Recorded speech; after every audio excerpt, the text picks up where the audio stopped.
ఇమాన్యుయల్ బర్నీ గారికి పౌరస్త్రం వాడకుండా ఎలిమినేట్ చేయటం అనేది ఇమాన్యుయల్ యొక్క స్ట్రాటజీ ఏమో అనిపిస్తుంది. అది బర్నీ గారు ఎలిమినేట్ కాకుండా ఇక్కడే ఉంటే, ఆటలోనే ఉంటే మెల్లిగా బాండింగ్స్ అవన్నీ మన దివ్య గారు, తనుజ గారితో ఉన్న బాండింగ్స్ అన్నీ ఆహ్, మెల్లిగా వదిలించుకొని రియల్ గేమ్ స్టార్ట్ చేస్తే బర్నీ గారు విన్నింగ్ క్యాండిడేట్ అవ్వటానికి అవకాశం ఉంది. అంత కేపబిలిటీ ఉంది అని ఇమాన్యుయల్ గారికి తెలుసు. సో, నేను ఇంకొక యాంగిల్ ఆలోచిస్తే, సో, బర్నీ గారు ఎప్పుడైనా సరే ఒకవేళ అతను సేవ్ అయ్యి ఇంట్లో ఉంటే, ఇమాన్యుయల్ గారికి టార్గెట్ ఉంది. విన్నింగ్‌కి ఆల్‌మోస్ట్ దగ్గరలో ఉన్నారు. సో, టాప్ 3లో ఉన్నారు.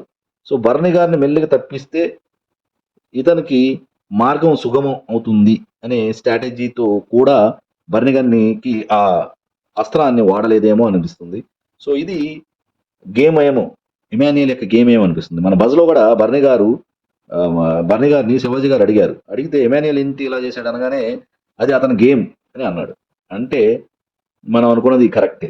So, that is Emmanuel.